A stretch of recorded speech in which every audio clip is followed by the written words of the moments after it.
નમસ્કાર મિત્રો, option trader Gujarati new learning વિડીયોમાં આપ સૌ મિત્રોનું હાર્દિક સ્વાગત છે.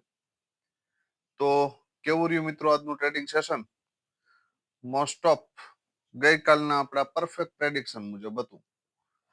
કાલે આપણે ચર્ચા થઈ હતી કે માર્કેટ ગમે ત્યાં ઓપન થઈ જાય, જો આ લેવલની ઉપર ઓપન થાય 25,782 બરાબર, અને પછી જ્યાં સુધી જાય ત્યાં સુધી એને જવા દો, અને ફરી જો એ પુલબેક ઉપર આવે તો એન્ટ્રી કરી શકાય. બરાબર, અને આપણે જ્યાં સુધી એને પુલબેક માર્યો છે ને હાઈ, ત્યાં સુધી જાશું. આનાથી વધારે કન્ટિન્યુ કરવાનો પ્રયત્ન કરશું નહીં. અને સેમ કન્ડિશન આજે માર્કેટમાં જોવા મળી.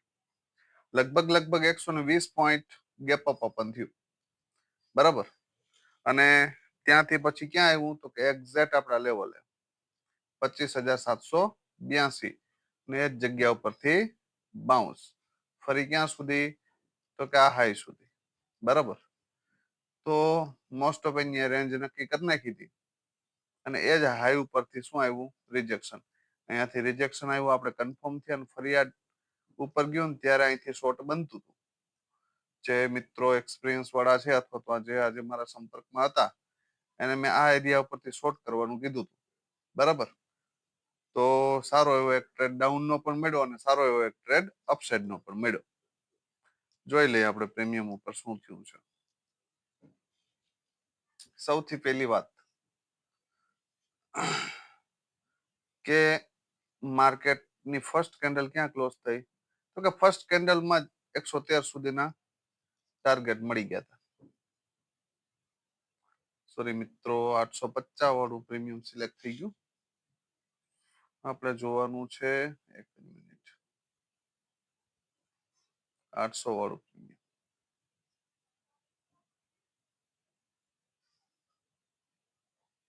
25,800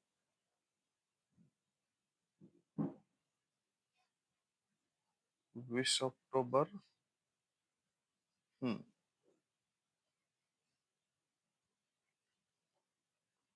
શું થયું છે એ જોવાનું છે ને આપણે. નિયર ટાર્ગેટ એમાં 166 નો ટાર્ગેટ એચીવ થયો હતો. બરાબર, ડાયરેક્ટ સીધો વન વે માં. તો અહીંયા તો આપણી એન્ટ્રી બનતી નથી આ જગ્યા ઉપર. તો શું કરવું પડે તો કે ભાઈ રાહ જોવી પડે. બરાબર, આ એરિયામાં આપણી એન્ટ્રી બનતી નથી કેમ કે આ તો આપણો લાસ્ટ ટાર્ગેટ હતો. બરાબર, તો આ એરિયામાં આપણી એન્ટ્રી બને નહીં. તો આપણી એન્ટ્રી ક્યાં બને તો કે ભાઈ કોઈ જગ્યાએ આવીને આ પ્રીમિયમ શું લે તો કે સપોર્ટ લે. હવે સપોર્ટ લેવાના નિયમ કાયદા એ છે કે કોઈ એક કેન્ડલ હોલ્ડ કરે, એના ઉપર બીજી કેન્ડલનું ક્લોઝિંગ આવે. તો ભાઈ એવું તો છે અહીંયા થયું છે જ્યારે આ કેન્ડલનું ક્લોઝિંગ આવ્યું ને ત્યારે. બરાબર, તો અહીંયા આપણે કન્ફર્મ થયા છે કે ચલો અહીંયા એક સપોર્ટ તો લઈ લીધો, પણ હવે આ પ્રીમિયમ ક્યાં આવે તો કે ડીપ આવે તો આપણે એન્ટ્રી કરીએ. બરાબર, અને આ જગ્યાથી પરફેક્ટ એન્ટ્રી બનતી હતી, અને લગભગ 120 સુધીનો હાઈ છે આનો. 70 ની આજુબાજુથી એન્ટ્રી થતી હતી અને 120 સુધીના પરફેક્ટ ટાર્ગેટ હતા. બરાબર, ત્યાર પછી આ એરિયામાં એન્ટ્રી બનતી હતી, અને અહીંયા પણ ડીપ આવ્યો, અને લગભગ આ હાઈ સુધીના ટાર્ગેટ બીજી વખત પણ આપ્યા. બરાબર, કેમ કે પુટના પ્રીમિયમ પાસે બેઝ કે સપોર્ટ હતું નહીં, એટલે વારંવાર એક જ પ્રીમિયમ બાઉન્સ બેક કરતું હતું. એક કોનું હતું તો કે કોલનું. બરાબર, તો એક મુવમેન્ટ આ હતી અને બીજી મુવમેન્ટ આ શ્યોર હતી. બરાબર, આના સિવાય બીજે ક્યાંય એન્ટ્રી હતી નહીં. સેન્સેક્સ જોઈ લઈએ, પુટનું પ્રીમિયમ જોઈ લો એટલે તમને સંતોષ થઈ જાય.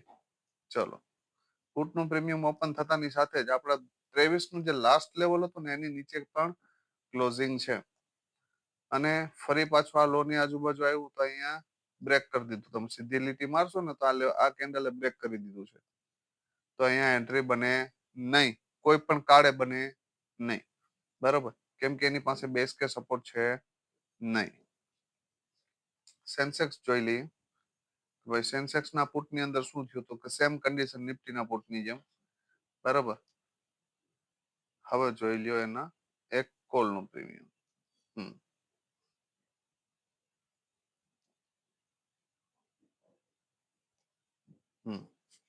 આની અંદર શું થયું તો કે ભાઈ આ પ્રીમિયમમાં ક્લીન વસ્તુ હતી કે ક્યારે સપોર્ટ કયા એરિયામાં સપોર્ટ લીધો તો કે અહીંયા, બરાબર. સપોર્ટ લીધા પછી ફરી ડીપ આવ્યું, અહીંયાથી એન્ટ્રી એક બનતી હતી અને ક્યાં સુધી તો કે આ હાઈ સુધી, તો એની નિયર બાય થી રિજેક્શન આવ્યું છે. તમે ટાર્ગેટ ન લીધો હોય તો પણ એસએલ પણ આવે નહીં, કેમ કે મિનિમમ 120 પોઈન્ટ આ પ્રીમિયમ ઉપર ગયું, બરાબર.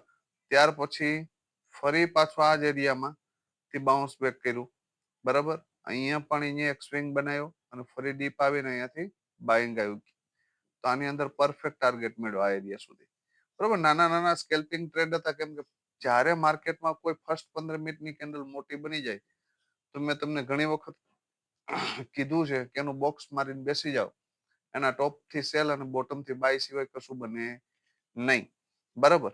તો જે મિત્રો જૂના વિડીયો જોયા હશે અથવા તો લોંગ ટાઈમ થી મારી સાથે કનેક્ટેડ હશે તો એ મિત્રોને આજે વધારે તકલીફ પડી હશે નહીં. હવે આવતીકાલે મુહૂર્ત ટ્રેડિંગ છે, બરાબર. હવે 1:45 થી 2:45 નો ટાઈમ છે, બરાબર. તો મુહૂર્ત ટ્રેડિંગ ની અંદર મારા મત મુજબ ઓપ્શન ની અંદર કશું હોતું નથી.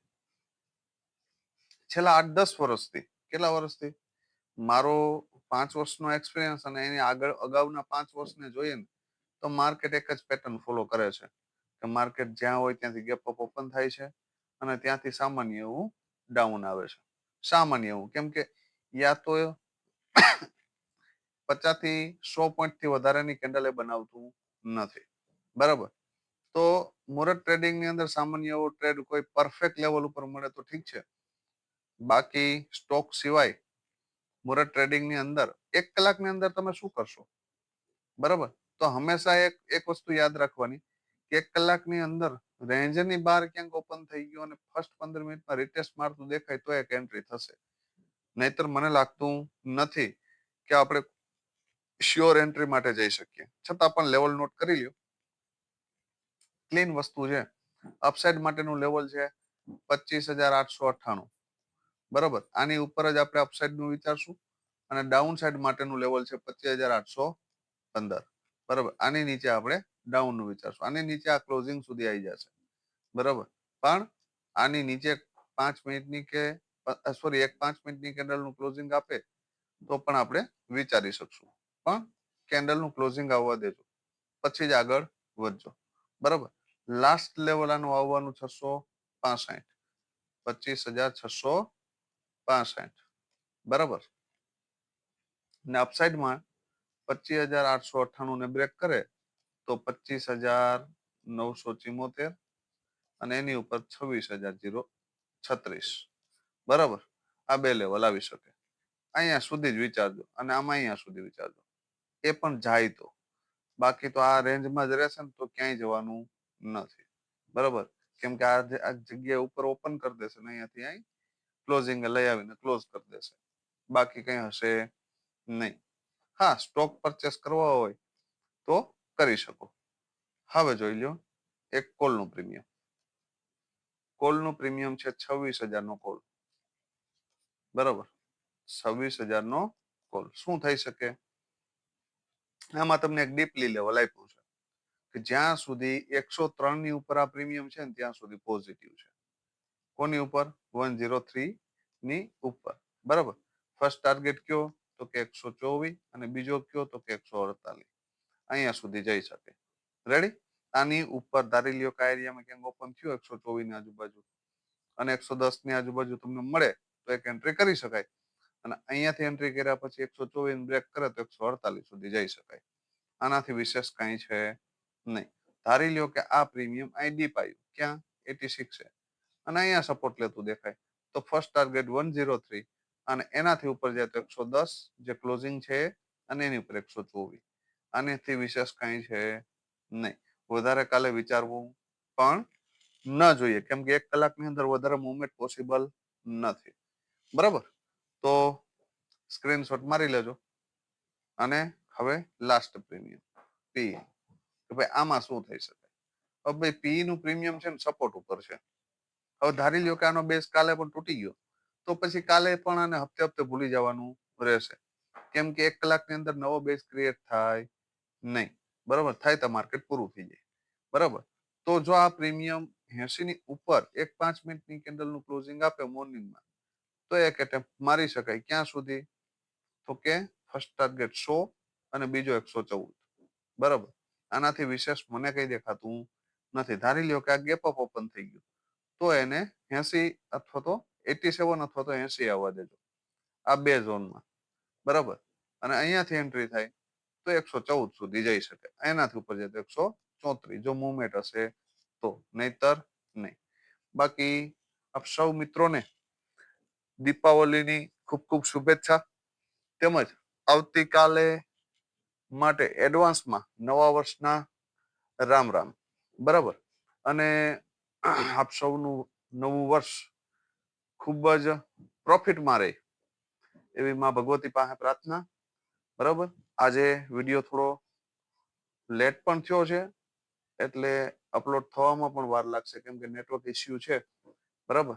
તો વધારે આપણે કોઈ ચર્ચા નથી કરતા, પણ જ્યાં સુધી હોલિડેનું પ્રમાણ છે ત્યાં સુધી માર્કેટથી વધારે કનેક્ટેડ ન રહું તો સારું છે.